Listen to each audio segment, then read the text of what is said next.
My name is Paul Luna, and you're tuned into F&B Lunacy.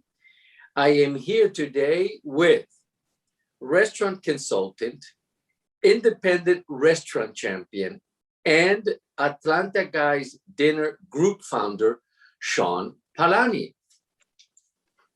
Aloha, my friend. Aloha. Sean, tell us about Atlanta Guys Dinner Group. Sure. Thank you, Paul. And I appreciate you having me on. So the Atlanta Guys Dinner Group started off as just a bunch of industry knuckleheads getting together once a month to go out and eat and try all the great restaurants in Atlanta. We were getting such a great following and great turnout where we're averaging anywhere from 20 to 25 guys at each dinner. It got to the point where my buddy and I looked at each other and said, we need to do something with this. And right there and then it was born. So what we started doing was the preceding dinners, we would have the guys bring 10 to 12 non-perishable food items. But because of these guys and their generous hearts, they were bringing us cases of food. So our very first drop off to the Atlanta mission was about 150 pounds of food. And we just knew we had something. So we finally kept it going and finally said, you know what, we're going to formalize this. So we became the Atlanta Guys Dinner Group.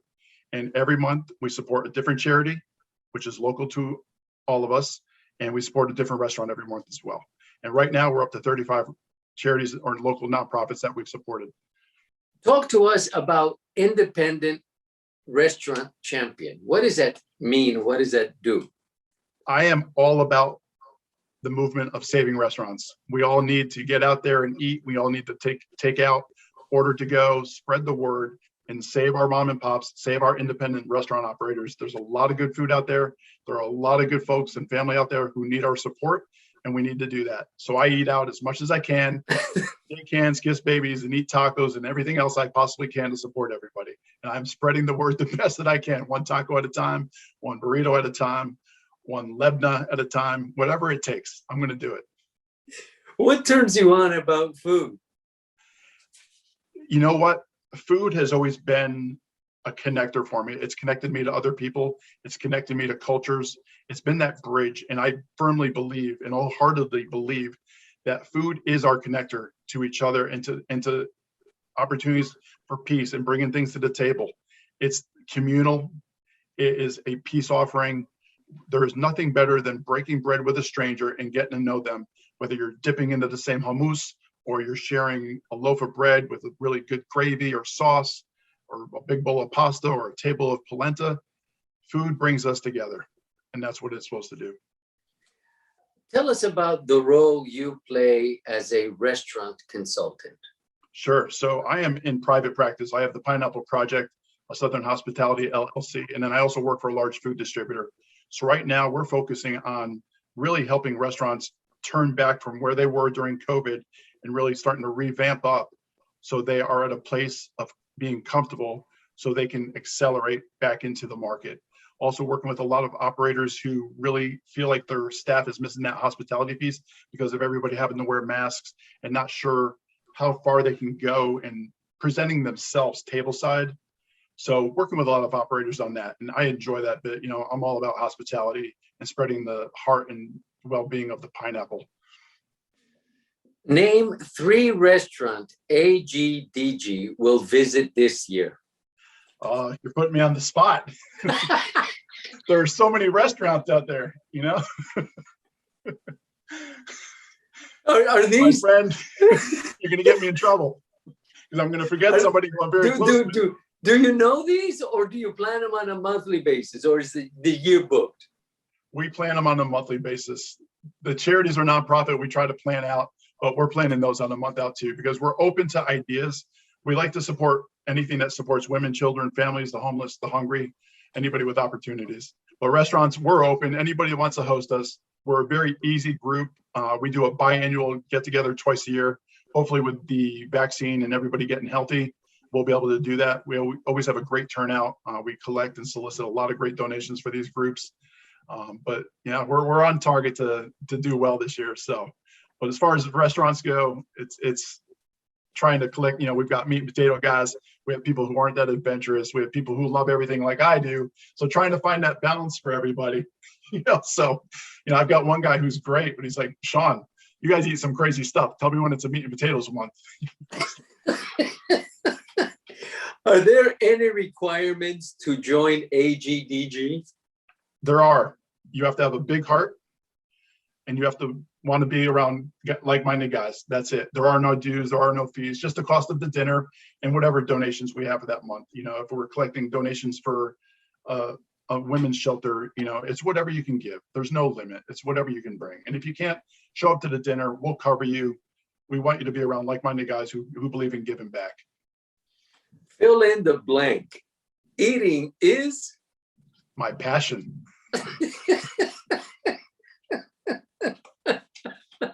Not 260 pounds for nothing, my friend. What's important to you, taste or food presentation? Taste. You can give me a pile of anything. I'm going to dig in. You can hold the garnishes.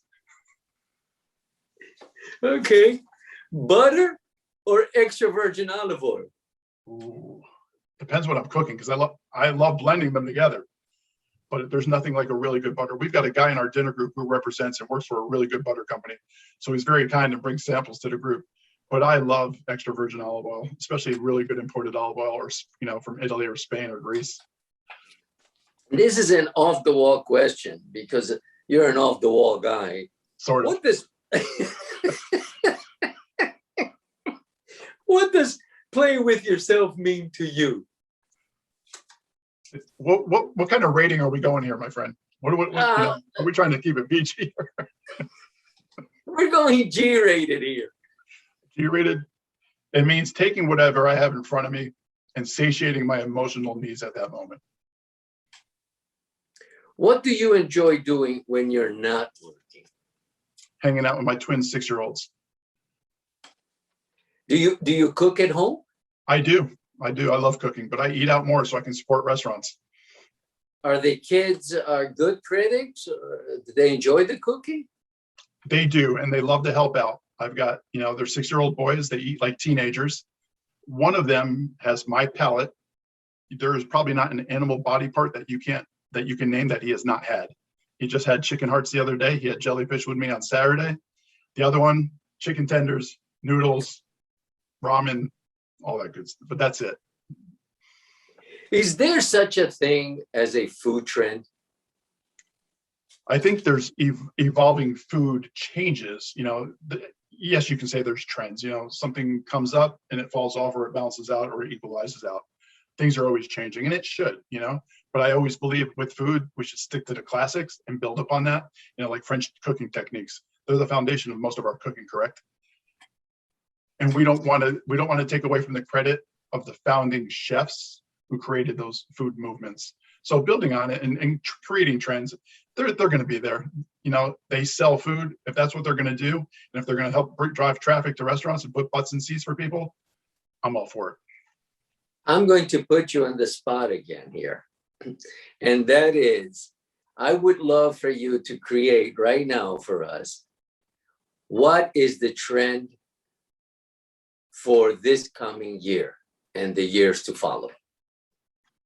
Large communal tables filled with people who are like-minded, able to break bread, dip into the pot, dip into the spreads, dip into the sauces in the middle, with the broken bread, toasting each other, celebrating life, celebrating all the good things, and giving back to something that's really in need. That's it. Sean, are you a breast or a legs man? Leg man through and through. High on the thigh.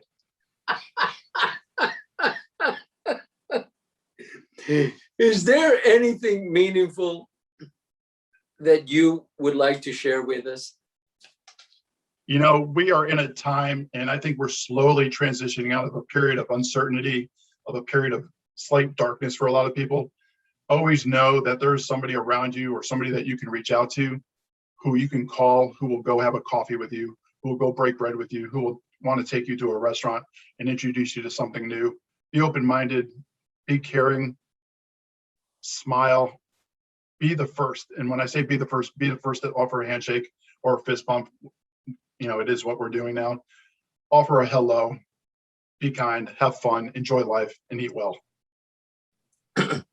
This question is a bit odd, unlike the other ones. Do you consider yourself a lunatic? Do I consider myself a lunatic? When it comes to certain things, yes. When it comes to eating out and food, like I had tacos yesterday, I had tacos today. I'm already thinking about what I'm going to have for lunch tomorrow when I'm out in the field. Even when I'm eating, I'm thinking about my next meal. So food lunatic, absolutely. You have no idea how much I eat out all the time. I love it because I love meeting new people. I love learning about people. I love learning about cultures. I love learning their story about how they got to the point where they opened their eatery, and you learn so much and you become friends with these people, and it becomes lifelong, genuine friendships, which I'm all about, and I love it. Do you approach the restaurant or the restaurateur for your group? Or can a restaurant owner call you up and say, hey, Sean, we're available. We'd love to host you.